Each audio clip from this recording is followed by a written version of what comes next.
Ma'am yes. உங்க screen தெரியல ma'am. இல்ல நான் இப்பதான் ஷேர் பண்றேன். 1 minute.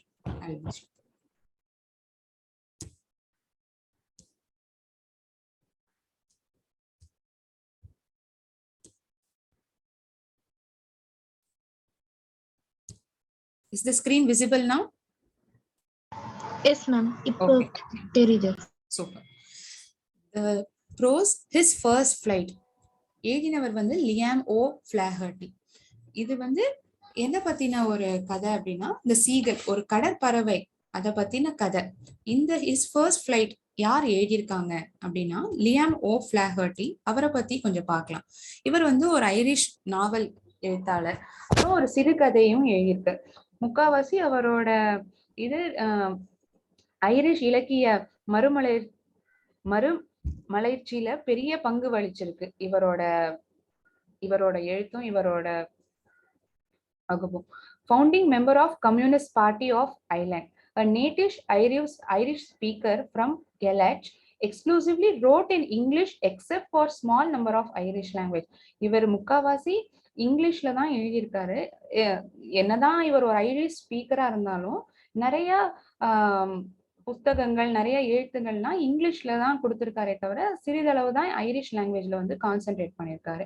இவர் தன்னோட நேரத்தை வந்து பயணத்துல தான் முக்காவாசி செலவழிச்சிருக்காரு. ஸோ இதுதான் he spent most of his time in traveling and lived comfortably and quite outside the spotlight. The young seagull, இந்த யங் சீகல் ஒரு கடற்பறவையான இந்த சீகல், இதை பத்தி தான் நம்ம இந்த கதையில பார்க்க போறோம். இது வந்து இந்த கதையில என்னன்னா, இந்த கடற்பறவை வந்து பறக்கிறதுக்கு தயக்கப்படுறது, பயப்படுறது. இந்த கதைகள் நோக்கி போறச்சே அது வந்து பயப்படாம பறக்குறதா, என்ன பண்றது அப்படிங்கறத நம்ம தெரிஞ்சுக்க போறோம். சரி. The young seagull was alone on his ledge. Ledge அப்படின்னா என்ன? ஒரு பெரிய மலையில இருக்கிற ஒரு பாறையை பாறையில நீட்டின்னு இருக்கும்ல, அதுதான் லெட்ஜ்ன்னு சொல்லுவாங்க. இங்கிலீஷ்ல a narrow shelf that juts out from a vertical surface. இந்த பறவை இதுல நிக்கிறது இல்லையா? சோ இது எப்படி இருக்கு? ஒரு பாறையில ஒரு ஒரு விஷயம் வந்து ஒரு நீட்டின்னு இருக்கு அந்த பாறை, அததான் வந்து லெட்ஜ்ன்னு சொல்றாங்க. His two brothers and his sister had already flown away the day before.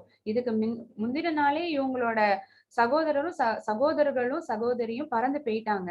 ஏன் ஆனா இந்த பறவை மட்டும், இந்த சீகல், இந்த சின்ன கடற்பறவை மட்டும் பறக்கிறதுக்கு வந்து தயக்கப்படுறது, பயம். ஏன் பறக்கல? பயம். தனக்குள்ள வந்து பறக்க முடியுமோ பறக்க முடியாதோங்கிற ஒரு தயக்கம், பயம் அதுக்குள்ள இருக்கு.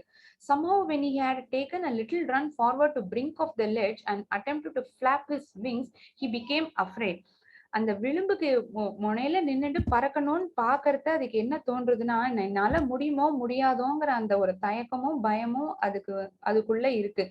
தன்னோட சிறகுகளை வந்து படபடன்னு அடிச்சாலுமே ஆனா அதோட முன்னோக்கி பறக்கிறதுக்கு வந்து பயமா இருக்கு அந்த பறவைக்கு. The great expanse of sea stretched down beneath and it was such a long way down, miles down. அது அப்படியே கீழே பார்த்தா எப்படி இருக்கு? பயமா இருக்கு. பெரிய கடல், அதுக்கு மேல இந்த ஒரு பாறை, அதுக்கு மேல இப்படி நிக்கிறத பார்த்தா ஐயோ நம்மளால முடியலையே. இந்த தயக்கம் பயம் அதை சுத்தி நிறைய இருக்கு அந்த பறவைகிட்ட. He felt certain that his wings would never support him. தன்னோட இறகுகள் வந்து சப்போர்ட் பண்ணாதுன்னே அந்த பறவைக்கு தோணி போயிடுது. So he bent his head and ran away back to the little hole under the ledge where he slept at night. இதுக்கு முந்தின நாள் எங்க படுத்துட்டதோ பயந்துட்டே அங்க போய் படுத்துன்னு தூங்க போயிடுது. Even when each of his brothers and his little sister, whose wings were far shorter than his own, ran to the brink. இதோட சகோதரர்களோ சகோதரியோட இறகு வந்து சின்னதா இருந்தாலுமே அவங்க வந்து பறக்குறாங்க. இதுக்கு கம்பேர் பண்ணதா அவங்களோட சிறகுகள் வந்து சின்னதாதான் இருக்கு. ஆனா அவங்க வந்து பறக்குறாங்க. He failed to muster up courage to take the plunge which appeared to him so desperate. அந்த துணிச்சல், அந்த பறக்கணுங்கிற அந்த துணிச்சல் வந்து இந்த பறவைக்கு வந்து குறைச்சலா இருக்கு. என்னதான் சிறகு பெருசா இருந்தாலும் தன் சகோதரரும் சகோதரிய கம்பேர் பண்றத இதுக்கு வந்து பயமா இருக்கு இந்த பறவைக்கு. His father and mother had come around calling to him shrilly. His mother and father had come around calling to him shrilly, scolding him, threatening to let him starve on his ledge unless he flew away. அந்த இந்த சிறு பறவை இருக்கு இல்லையா, இந்த சிறு கடல் பறவை, அவங்க அம்மா வந்து கத்துறாங்க, நீ ஏன் இன்னும் பறக்காம இருக்க?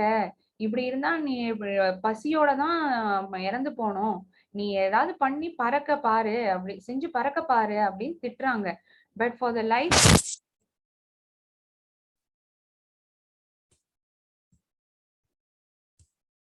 But for the life of him he could not move.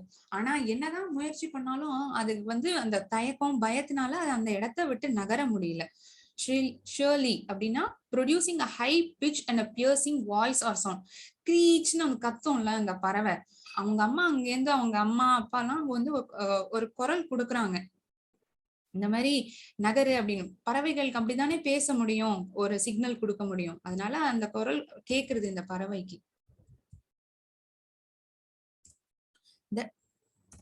That was 24 hours ago. Since then, nobody had come near him. The day before, all day long, he had watched his parents flying about with his brothers and sister. இது என்ன பாக்குறது,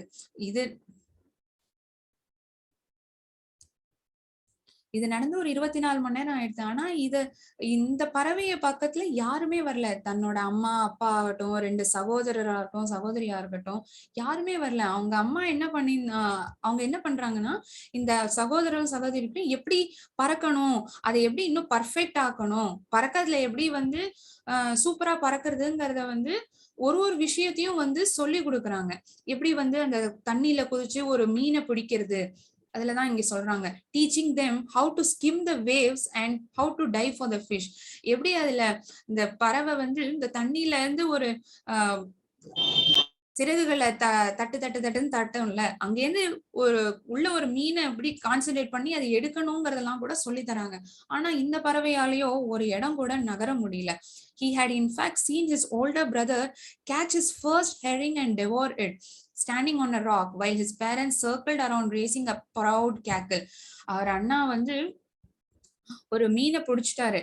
அத வந்து அவங்க அம்மா சுத்தியோர அவங்க அம்மா அப்பா அவங்க சிஸ்டர் எல்லாம் இருந்துட்டு சந்தோஷமா கை தட்டுறாங்க. அவங்க எவ்வளவு பெருமையா நினைச்சுக்கிறாங்க, எப்படி இவன் இந்த சின்ன இதுலயே கத்துன்ட்டான், ஒரு மீனை பிடிச்சிட்டான். ஹெர்ரிங் அப்படின்னா long silver fish that swims in a large group of sea. இதுதான் அந்த ஹெர்ரிங் ஃபிஷ்ங்கிறது. அந்த மீனை இந்த பிரதர் ஃபிஷ் பிரதர் சீகல் வந்து பிடிச்சிட்டாராம். அததான் இங்க சொல்றாங்க. And all the morning And all the morning, the whole family had walked about on the big plateau midway down the opposite cliff, laughing at his cowardice. The sun was now ascending the sky, blazing warmly on his ledge that faced the south. He felt the heat because he had not eaten since the previous nightfall. சூரியன் இந்த பக்கம் மறைய போறது, ஆனா இந்த பறவைக்கோ வந்து பசி தாங்கல, என்ன பண்றதுன்னு புரியல. அதுக்கு முந்தின நாள்ல இருந்தே சாப்பிடல இல்லையா, பயங்கரமா பசிக்கிறது. Then he found a dried piece of mackerel fish. இந்த mackerel fishங்கிற ஒரு இத்தினோண்டு ஒரு மீனை வந்து இந்த பறவை பாக்குறது, இந்த கடல் பறவை பாக்குறது. இந்த மேக்கரல் ஃபிஷ் அப்படின்னா காணாங்கெழுத்து மீன் அப்படின்னு சொல்லுவாங்க. இந்த ஃபிஷ்ஷை வந்து இந்த பறவை பாக்குறது. அப்புறம் என்ன பண்றதுங்கிறத நம்ம இப்ப பார்ப்போம்.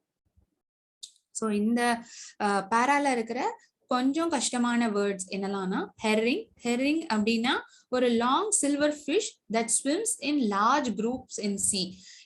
அப்படியே கூட்டமா இந்த சில்வர் ஃபிஷ் வந்து கடல்ல வந்து போகும். டெவோர் அப்படின்னா ஒரு நமக்கு வந்து ரொம்ப பசி அப்படின்னா எப்படி கடன்னு சாப்பிடுவாங்கல்ல, அது மாதிரி to eat something eagerly and in large amount so that nothing is left in large amount. நல்ல பசி இருக்கிறத எப்படி இருக்கும், என்ன கிடைச்சாலும் நம்ம வேகமா நிறைய அள்ளி சாப்பிடுவோம்ல, அது போலதான் அந்த அண்ணா ஃபிஷ், அந்த அண்ணா சீகல் பறவை பிடிச்சது இல்லையா இந்த ஃபிஷ்ஷ, அதை வந்து வேகமா சாப்பிடுறாங்க. அததான் இதுல அப்படி சொல்றாங்க. கேக்கிள்னா a sharp broken noise or a cry of a hen, goose or a seagull. ஒரு மாதிரி க்ரீச்னு அந்த மாதிரி கத்துற சத்தம், ஒரு ஷார்ப்பா கத்துற சத்தத்தை தான் கேக்கிள் அப்படின்னு சொல்றாங்க. மேக்கரல் அதுதான் a sea fish with a strong taste often used as food. இது வந்து ஒரு sea fish, கடல் மீன்.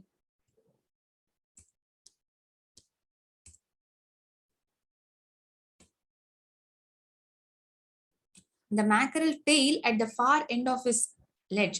Now there was not a single scrap of food left.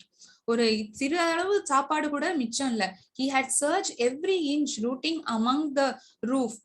ஒரு இந்த பக்கம் அந்த பக்கம் நகர்ந்து பாக்குறது, ஒரு இன்ச்ல கூட ஒரு இத்துணூண்டு ஒரு பருக்க சாப்பாடு கூட இல்ல. அந்த மாதிரி இருக்கு.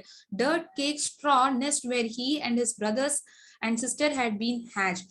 He even gnawed at the dried piece of eggshell. அந்த முட்டையோட இது இருக்கும் இல்லையா, அதுல கூட ஏதாவது இத்தினோண்டு பகுதி ஏதாவது சாப்பிட இது கிடைக்கிறதான்னு பாக்குறது. ஆனா எதுவுமே இல்ல. gnaw அப்படின்னா to bite or chews something repeatedly. அந்த பீக்கால இப்படி கொத்தி கொத்தி கொத்தி கொத்தி அந்த ஏதாவது தேடி பாக்குறது ஏதாவது கிடைக்குமா அப்படின்னு இந்த சீகிள். ஆனா ஒண்ணுமே கிடைக்கல. It was like eating a part of himself. தன்னையே சாப்பிடா போலயே இருக்கு அந்த இடத்துல. எதுவுமே கிடைக்கல. ஆனா தன்னோட ஒரு பகுதியில ஒரு பார்ட்டியே சாப்பிடா போல இருக்கு இந்த seagull. He then trotted back and forth from one end of the ledge to the other, his long grey legs stepping daintily, trying to find some means of reaching his parents without having to fly. முன்னும் பின்னும் போயிட்டு போயிட்டு பாக்குறது. தன்னால பறக்க முடியல இல்லையா. ட்ராட்னா என்ன, to run at a moderate pace with short step. அதோட சின்ன கால் வச்சு இந்த ஃபீட் வச்சு இப்படி இப்படி நகர்ந்து பாக்குறது முன்னும் பின்னுமா. பறக்கவும் முடியல. எப்படியாவது அவங்க அம்மா அப்பாவை ரீச் பண்ண முடியுமான்னு பாக்குறது. பறக்க முடியாமலே எப்படியாவது அவங்க அம்மா அப்பா இருக்கிற இடத்துல போய் சேர்ந்துட முடியுமான்னு பாக்குறது. ஆனா முடியல. But on each side of him the ledge ended in a sheer fall of precipice with the sea beneath. அது எங்க நகர்ந்தாலுமே ஒரு பாறை அப்படியே ஷார்ப் எட்ஜா இருக்கு அந்த முனை. இந்த படத்தை பார்த்தா நமக்கு தெரியும். இந்த குதிரை ஓட்டுறவ அந்த பக்கத்துல ஒரு படம் கொடுத்திருப்பேன் இல்லையா, ஷார்ப் எட்ஜா இருக்கு. எங்கேயாவது விழுந்துருவோமோன்னு பயம் ஒரு பக்கத்துல. கீழே பார்த்தா கடல். And between him and his parents there was a deep wide crack. இந்த பறவை இங்க இருக்கு இல்லையா, இந்த எண்ட்ல இந்த சீகல், அதோட அம்மா அப்பா அந்த அண்ணா பறவை சிஸ்டர் எல்லாம் அந்த சைட்ல இருக்காங்க. பார்த்தா நடுவுல ஒரு பெரிய கிராக். போகிறதுக்கு சட்டுன்னு நகர்ற மாதிரி இடமே இல்ல போறதுக்கு. Surely he could reach them without flying if he could only move northwards along the cliff face. போக முடியும். ஏதாவது கொஞ்சம் கொஞ்சம் கொஞ்சமா நகர்ந்து வடக்க நோக்கி நகர்ந்து போனா அப்படின்னா முடியும். But then on what could he walk? There was no ledge and he was not a fly. ஏதாவது ஒரு சமதரை அந்த மாதிரி இருந்து நகர முடியும்னா பார்க்கலாம். அதெல்லாம் ஒண்ணுமே முடியலையே அந்த இடத்துல. And above him he could see nothing. பக்கத்துல எதுவுமே பார்க்க முடியல. The precipice was sheer and the top of it was perhaps farther away than the sea beneath him. அவ்வளோ எப்படி சொல்றது, ஷார்ப் எண்டா இருக்கு. கீழே பார்த்தா போக முடியுமாவே இல்ல. farther away than the sea beneath him. He stepped slowly out to the brink of the ledge and standing on one leg with the other leg hidden under his wing. தன்னோட ஒரு காலை தன்னோட இறகுக்குள்ளே வச்சுட்டு ஒரு கண்ணை மூடின்னு இருக்கா போல பாக்குறது. ஏன் அப்படி பண்றதுன்னா, தான் தூங்குறா போல நடிச்சோம்னா யாராவது வந்து பாப்பாங்க. அவங்களோட அம்மா அப்பா யாராவது பிரதர்ஸோ சிஸ்டரோ யாராவது பாப்பாங்க. இந்த குழந்தை இந்த குட்டி சீகல் சாப்பிடாமலேயே மயக்கத்துல அப்படி இருக்குங்கிற போல நினைச்சு வருவாங்க. அந்த பறவையை நோக்கி வருவாங்கன்னு அதுக்கு தோணுறது. He stepped slowly out to the brink of the ledge. பிரிங்க்னா அந்த விளிம்பு, அந்த பாறையோட விளிம்புல போய் நிக்கிறது. And standing on one leg, ஒத்த காலை தூக்கிட்டு இன்னொரு காலை வந்து அதோட சிறகு கடியில வச்சுக்கிறது. He closed one eye then the other, pretended to be falling asleep. தூங்குறா போல அது ஒரு பாவனை காட்டுது, நடிக்கிறது. Still they took no notice of him. அத யாரும் கண்டுக்கிறதாவே தெரியல அந்த இடத்துல. He saw his two brothers and his sister lying on the plateau dozing. அதோட ரெண்டு பிரதர்ஸையும் சிஸ்டரும் அந்த பிளாட்யூ, செங்குத்தான ஒரு உயரமான பாறையில ஒரு சமதரை இருக்குன்னா அதுதான் பிளாட்யூன்னு சொல்லுவோம். அங்க வந்து அது தூங்குறாங்க. with their heads sunk into their necks. தன்னோட மூக்கு இருக்கும் இல்லையா, அந்த பீக், அத வந்து தன்னோட இறகுக்குள்ளேயே வச்சுட்டு தூங்குறாங்க. His father was preening the feathers on his white back. Clean பண்றதுக்கு பேர் தான் ப்ரீனிங் சொல்லுவாங்க. இப்ப நம்ம கையில ஏதாவது அழுக்கினா இப்படி கைய அலம்பிப்போம், ஏதாவது பண்ணுவோம். பறவைகள்லாம் என்ன பண்ணும், தன்னோட இறகுகளை வச்சு தன்னோட பீக்க வச்சே தன்னோட ஃபெதர்ஸ வந்து கிளீன் பண்ணிக்க பாக்குறது. அதுதான் இந்த அப்பா சீகல் பண்றாங்க. only his mother was looking at him. அந்த அம்மா சீகலுக்கு தான் இந்த பறவை மேல ஒரு கண்ணாவே இருக்கு. அந்த பிரதர்ஸா இருக்கட்டும், சிஸ்டரா இருக்கட்டும், பிரதர் சீகல்ஸோ சிஸ்டர் சீகலோ யாருமே கண்டுக்கல. இந்த அப்பா சீகலுமே வந்து தன்னோட இறகு மூக்கால இந்த இறகு கிளீன் பண்ணிக்கிறாங்க. இந்த அம்மா சீகல் என்ன பண்றாங்க அப்படிங்கறதான் இப்ப வர இதுல பார்க்க போறோம். அம்மா சீகலும் இந்த குட்டி சீகல் கா கா கா he cried begging her to bring him over some food. நமக்கெல்லாம் பசினா என்ன பண்ணுவோம், நம்ம அம்மா தானே டக்குன்னு கேட்போம். இந்த இடத்துல என்ன ஆகுது, யாருமே கண்டுக்கல, இந்த அம்மா தான் அந்த இடத்துல இருந்து பாக்குறாங்க. அதனால கத்துற இந்த குட்டி சீகல் வந்து கத்துறது, begging her to bring him over some food, ஏதாவது கொஞ்சமாவது சாப்பாடு கொண்டு வாயேன் அப்படின்னு. பசியில நம்ம எல்லாம் கோவம் வந்தோ பசி வந்தா நம்ம அம்மாட்ட கேட்போம்ல, சத்தம் வந்துரும்ல பசியில முடியலனா. கால் ஊ ஹா she screamed back mockingly. அதுவும் அந்த பக்கத்துல இருந்து கத்துறது அந்த அம்மா சீகலும். But he kept calling plaintively and after a minute or so he uttered a joyful scream. சோகமா கத்துறது, ஏதாவது கொண்டு வாயேன் அப்படின்னு நம்ம எல்லாம் கேட்டா எப்படி ஒரு இதுவா கேட்போம்ல, அது போல இந்த பறவையும் கத்துறது சோகமா. But he kept calling plaintively and after a minute or so he uttered a joyful scream. கொஞ்ச நாளைக்கு கழிச்சு ஒரு சந்தோஷமா ஒரு சத்தம் போடுது. His mother had picked up a piece of fish and was flying across to him with it. அது ஏன் ஒரு சத்தமான ஒரு சத்தமா ஒரு சந்தோஷமான ஒரு சத்தம் ஏன் இந்த சீகல் போடுறதுன்னா, அவங்க அம்மா வந்து ஒரு பீஸ் ஆஃப் ஃபிஷ் கொண்டு வராங்களாம், அந்த பறவையை நோக்கி வராங்க. அந்த அம்மா தனக்கு தான் சாப்பாடு கொண்டு வர போறாங்க அப்படிங்கிற சந்தோஷத்துல இந்த பறவை அப்படி சத்தம் போடுறது. He leaned out eagerly tapping the rock with his feet. இந்த பாறையை வந்து தான் காலால டப்பு டப்பு டப்புன்னு தட்டுறது. trying to get nearer to her as she flew across. கிட்டக போக முடியுமான்னு பாக்குறது அந்த பறவை அம்மா சீகல் இதை நோக்கி வரதுனால. But when she was just opposite to him, abreast of the lead, she halted, her legs hanging limp, her wings motionless, the piece of fish in her beak almost within reach of his beak. அந்த அம்மா பறவை வந்து இந்த பறவையை நோக்கி வரல, அந்த இடத்தையே அப்படியே தங்கிட்டாங்க. She halted, her legs hanging limp, her wings motionless. இறகுகளும் ஒன்னும் பறக்கிறா போல இருக்கு, அப்படியே இருக்கு, ஒரு மோஷன்லெஸ்ஸா இருக்கு. The piece of fish in her beak almost within the reach of his beak. கிட்டத்தட்ட இந்த பறவையை நெருங்கி இருக்கா போலே இருக்கு, ஆனா இல்ல, அந்த இடத்துல அப்படியே தங்கிட்டாங்க அந்த அம்மா. ஏன் இதெல்லாம் பண்றாங்க, தன் கொஞ்ச பறவையால பறக்க முடிஞ்சு வர முடியுமா அப்படின்னு டெஸ்ட் பண்றதுக்கு தான் இந்த அம்மா சீகலும் அப்படி இருக்காங்கன்னு தோன்றுது. He waited a moment in surprise, wondering why she did not come nearer. யோசிக்கிறது, ஏன் இவ்வளவு தூரம் வந்தாங்க என் அம்மா ஆனா கிட்டக வரவே இல்லை. And then maddened by hunger he dived at the fish. பசியில வந்தா என்ன பண்ணுவோம், நமக்கு கோவம் வரும், என்ன பண்றதுனே தெரியல இந்த பறவைக்கும். With a loud scream he fell outwards and downwards into space. மேலும் கீழும் புரண்டு விழுறது, அது பசி தாங்க முடியாம. His mother had swooped upwards. swoopனா என்ன, to move very quickly and easily in the air. டக்குன்னு மேல பறந்து போயிட்டாங்க. As he passed beneath her he heard the swish of her swing. அந்த ரப்புன்னு அந்த பறவையோட சிறகு வந்து பறக்கறதே எப்படி இருக்கும், அந்த ஒரு டக்குன்னு ஒரு சத்தம் கேட்கும்ல, அதுதான் இந்த பறவைக்கு கேக்குறதாம், இந்த யங் சீகலுக்கு, இந்த சிறு கடல் பறவைக்கு அந்த சத்தம் மட்டும் கேக்குறது. Then a monstrous terror seized him and his heart stood still. ஒரு சத்தம் டப் அப்படின்னு. As he passed beneath her he heard the swish of her wings. Then a monstrous terror seized him and his heart stood still. He could hear nothing, but it only lasted a moment. The next moment he felt his wings spread outwards. தட்டுன்னு அப்படின்னு ஒரு சத்தம் கேக்குறது. இந்த அம்மா பறவை ஏன் வரல அப்படின்னு போறது இல்லையா. His mother had swooped upwards. இதுவும் அப்படியே ஏதாவது பண்ண போலான்னு பாக்குறது, அப்படியே டக்குன்னு கீழே விடுது. பார்த்தா ஒரு சத்தம். He could hear nothing but only lasted a moment. ஆனா அது ஒரு சிறிது காலம் தான் அந்த சத்தம் நீடிச்சது. The next moment he felt his wings spread outwards. The next moment he felt his wings spread outwards. தன்னோட சிறகுகள் வந்து வெளியில போனா போல இருக்கு. Outwards. It had spread outwards. The wind rushed against his breast feathers, then under his stomach and against his wing. அந்த காத்து வந்து தான் சிறகுக்குள்ளேயும் தான் வயிற்றுக்குள்ளேயும் தான் மார்பு பகுதிக்குள்ளேயும் போறா போலயே தோன்றுது இந்த பறவைக்கு. என்னமோ ஒரு வித்தியாசமான ஒரு உணர்ச்சி இந்த பறவைக்கு. He could feel the tip of his wings cutting through the air. He was not falling headlong now. He was soaring gradually downwards and outwards. He was no longer afraid. இப்ப வந்து என்னாச்சு, இந்த பறவைக்கு வந்து அந்த பயமே இல்லையா. என்னடா அது, நம்ம இத்தனை நாளி வந்து பயந்துருந்தோம் அந்த இடத்துல இருந்து, இப்ப ஏதோ ஒரு வித்தியாசமான ஒரு உணர்ச்சி, ஆனா அந்த பயமும் இப்ப நம்மள்ட்ட இல்ல. He just felt a bit dizzy. ஒரு மாதிரி மயக்கமா இருக்கா போல, சுத்துறா போல, தலை சுத்துறா போல தோணிதான் அந்த பறவைக்கு. தென் he flapped his wings once and he soared upwards. என்ன பண்ணிதான் அந்த பறவை அந்த சிறகை வந்து விரிச்சுன்னு திருப்பி மேல போக ஆரம்பிச்சிட்டான். he uttered a joyous scream and flapped them again. நம்மலாம் ஒரு சந்தோஷத்துல ஜெயிச்சிட்டோம்னா எப்படி ஏ அப்படின்னு நம்ம கத்துவோம்ல, அதே போல இந்த பறவை ஒரு சத்தம் போடுதான்.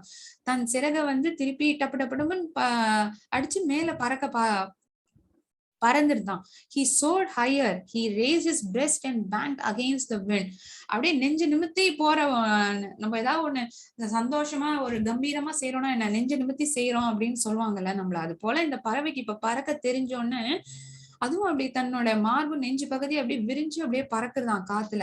கா கா கா கா கா அப்படின்னு his mother swooped past him, her wings making a loud noise. அதோட அந்த அம்மா பறவையோட சிறகு வந்து ஒரு சத்தமான ஒரு சத்தம் கேட்டுதான். he answered her with another scream.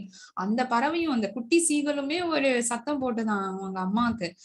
இந்த அம்மாவோட குரல் கேட்கறத இந்த பறவையும் சத்தம் கொடுக்கறது. then his father flew over him screaming. எல்லாருக்கும் சந்தோஷம் தாங்கல, தன் குட்டி பறவை பறக்குதுன்னா இன்னும் சும்மாவா, எவ்வளவு கஷ்டப்பட்டு இந்த பறவை இப்ப வந்து பறக்க ஆரம்பிச்சிருது. இந்த அப்பாவும் கத்துறாங்க. then his father flew over him screaming. then he saw his two brothers and sister flying around him. எல்லாரும் நம்ம ஏதாவது ஒண்ணு ஜெயிச்சிட்டோம்னா எப்படி நம்ம வீட்டுல சந்தோஷமா பாராட்டுவாங்க, கை தட்டுவாங்க, ஏதாவது ஒரு ஸ்வீட் எப்படி எல்லாம் கொடுப்பாங்க, நம்மள உற்சாகப்படுத்துவாங்கல்ல. அது போல இந்த பறவை பறந்தோன்னையும் என்ன பண்றாங்க, இவங்க அம்மாவும் சத்தம் ஒரு கீச்சுன்னு ஒரு சத்தம் கொடுக்குறாங்க, அவங்க அப்பாவும் கத்துறாங்க. அதுக்கப்புறம் இதோட 2 அண்ணாவும் சிஸ்டர்ஸும் இந்த பறவையை சுத்தி பறக்குறதாம். பிளெயின்டிவ்ல என்ன இந்த வேர்ட்ல meaning sadly or calling in a sad way. swoop அப்படின்னா to move very quickly and easily in the air. இது 2 வார்த்தைன்னா ஒரு புது வார்த்தை இந்த பேராகிராஃப்ல. then he completely forgot that he had not always been able to fly and commenced to dive and soar, shrieking and surely. இதுக்கு வந்து தன்னால பறக்க முடியாது அந்த எண்ணமே இப்ப இல்ல. டைவ் பண்ணி சோர் பண்ணி, அதாவது ஒரு தண்ணிக்குள்ள போயிட்டு வெளியில வருது அந்த மாதிரி எல்லாம் பண்ண ஆரம்பிச்சுட்டான். he was near the sea now, flying straight over it, facing out over the ocean. கிட்டத்தட்ட அந்த கடல் பகுதிக்கே போயிடுதான்.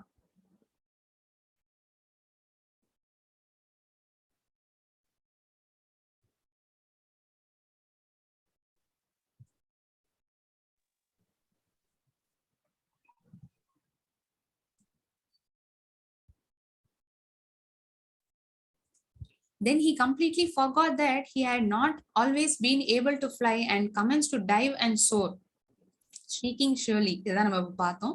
he was near the sea now. இப்ப கிட்டத்தட்ட கடல் கிட்டேயே வந்துருது அந்த பறவை. எப்ப அந்த ஒரு நேரத்துல அந்த பறவை வந்து கீழே பார்த்தா அவ்வளவு பெரிய கடல், நம்ம எங்கேயாவது விழுந்துருவோமோ, நம்மளால பறக்க முடியலையேன்னு தோணுன பறவைக்கு இப்ப வந்து கடல் பக்கத்திலேயே இருக்குது. he was near the sea now, flying straight over it, facing out over the ocean. he saw a vast green sea beneath him. ஒரு பச்சையா அந்த கடல் வந்து ஒரு பச்சையா தெரியுது தன் கீழே, with little ridges moving over it. he turned his beak sideways and crowned amusedly. நம்ம எல்லாம் ஒண்ணு சந்தோஷமா ஒரு பெருமையா பண்றோம்னா எப்படி ஒண்ணு ஒரு கம்பீரமா பண்ணுவோம்ல, அது போல தன்னோட சிறகுகளையும் அப்படி இப்படி மேலும் கீழும் சைட்வே எல்லாம் பண்றதாம் அந்த பறவை. his parents and his brothers and sister had landed on this green floor in front of him. இந்த பச்சையா இருக்க இந்த தரையில இந்த பறவைக்கு முன்னாடி வந்து அவங்க இறங்கிட்டாங்க. இந்த அம்மா அப்பா இந்த சகோதரி பறவை எல்லாம் வந்துட்டாங்க. they were beckoning to him, calling surely. he dropped his legs to stand on the green sea. தன்னோட காலை வந்து அந்த green seaல வைக்க முடியுமான்னு அது பாக்குது. his legs sank to it. ஆனா என்ன ஆகுது, இந்த கால் வந்து முழுகி போயிடுது அந்த தண்ணிக்குள்ள. he screamed with fright. பயத்துல வந்து கத்துருது. and attempted to rise again. தூக்கி பறக்க முடியுமான்னு பாக்குறது, பயத்துல கத்துறது. ஒரு பக்கம் கால் நோக்கி அப்படியே விட்டுற முடியுமா, flapping his wings. அது என்ன பண்றது, தன்னை ரேஸ் பண்ணிக்க முடியுமா, எழுப்பிக்க முடியுமான்னு பாக்குறது. எப்படி தன்னோட சிறகுகளை படபடன்னு விரிச்சு அது பறக்க முடியுமான்னு அங்க ட்ரை பண்றது. But he was tired and weak with hunger and he could not rise, exhausted by the strange exercise. Tempeh இல்ல, ஒரு பக்கம் பசியால அதுக்கு வீக் ஆயிடுது, சோர்ந்து போயிடுது, எக்ஸாஸ்ட் ஆயிடுது, தெம்பே இல்ல. இந்த ஒரு எக்ஸசைஸ் பண்றதுனால என்ன எக்ஸசைஸ், தண்ணியில இருந்து எப்படி வெளியில வருதுன்னு தெரியல இல்லையா. his feet sank into the green sea and then his belly touched it and he sank no farther. அதுக்கப்புறம் அதோட உடம்பு, அதோட வயிறு, then his belly touched it, இந்த கிரீன் சீ மேல இதோட வயிறு அது அப்படியே மேல் பகுதியை தொடுறது, அதுக்கு மேல அது வந்து முழுகல. he was floating on it, அது அப்படியே மிதந்துதான். and around him his family was screaming, praising him, and their beaks were offering him scraps of dogfish. அவங்க அம்மா அப்பா அந்த அண்ணா தங்க பறவை எல்லாருக்கும் ரொம்ப சந்தோஷம், எல்லாம் சத்தம் போடுறாங்க, பிரைஸ் பண்றாங்க. இப்ப நம்ம அம்மா அப்பா எல்லாம் என்ன பண்ணுவாங்க, நம்ம ஒரு மார்க் நிறைய வாங்கிட்டோம் இல்லாட்டி ஏதாவது ஒரு போட்டியில ஜெயிச்சிட்டோம்னா கை தட்டுவாங்க, கத்துவாங்க, ஏன்னு அதெல்லாம் பண்ணுவாங்கல்ல. அது போல இந்த பறவைகள்லாம் எப்படி காமிச்சுக்கும், அந்த சத்தம் போடும் இல்லையா அந்த பீக்க வச்சு, அதனால காட்டுறது. and they offered him scraps of dogfish. இந்த டாக்ஃபிஷ்ங்கிற இதை வந்து அந்த பறவைக்கு வந்து கொடுத்தாங்களாம். இதுதான் இந்த பறவை வந்து தன்னோட ஃபர்ஸ்ட் ஃபிளைட் பண்ண விதம் அப்படின்னு சொல்லி முடிக்கிறாங்க இந்த கதையை. அதனால இந்த பாடத்துல இருந்து நம்ம என்ன தெரிஞ்சுக்கிறோம்னா, எந்த ஒரு விஷயமே வந்து எளிதா வந்து நம்மளால பண்ண முடியாது. எல்லாத்துக்குமே நம்ம வந்து ஒரு முயற்சி பண்ணணும். அந்த முயற்சி பண்ணாதான் அதுக்குள்ள இருக்கிற கஷ்டங்கள், அதுல ஒரு எக்ஸ்பீரியன்ஸ் நம்ம கிடைக்கும், எப்படி அதை பண்ணணும்னு. அதை வந்து நம்ம ஈஸியா செஞ்சு முடிச்சிடலாம். நம்மளே வந்து தாழ்த்திக்க கூடாது, கம்மியா எடை போடக்கூடாது. நம்மள எப்போதுமே நம்ம வந்து பாசிட்டிவா வச்சுக்கணும். நம்மளால பண்ண முடியுங்கிற எண்ணம் வந்து நமக்குள்ள எப்போதுமே இருக்கணும். சரியா. எந்த ஒரு சிச்சுவேஷன் நம்மள ஒரு டெஸ்ட் பண்றதுனாலும் அதோட ஒரு நம்மளோட நல்லதுக்கு தான் அப்படிங்கிற ஒரு பாசிட்டிவ் நோட்டோட ஒரு நம்ம அதை எடுத்துக்கணும். இதுதான் இந்த பாடம் நமக்கு கத்துத்தர, ஃபர்ஸ்ட் ஃபிளைட் கத்து கொடுக்கிற ஒரு மெசேஜ்.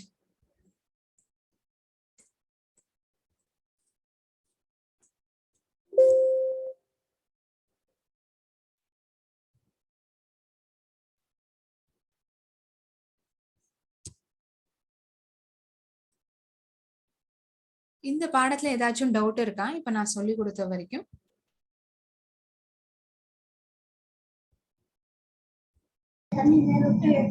இல்ல மேம், ஒரு டவுட்டும் இல்ல. Okay okay.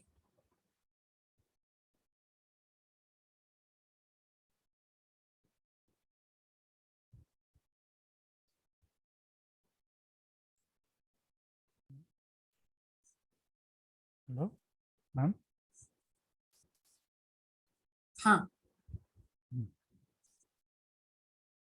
ஸ்டாப் ஆயிடுச்சு. ஓகே, நான் அப்படின்னா இந்த கிளாஸை இதோட ஸ்டாப் பண்ணிக்கிறேன். கம்மிங் கிளாஸ்ல கிராமர் போர்ஷன் அப்புறம் மற்ற சாப்டர்கள்லாம் நம்ம பார்ப்போம். ஓகேயா? நன்றி, வணக்கம். வந்தே பாரதம், வெல்க தமிழகம். Thank you ma'am.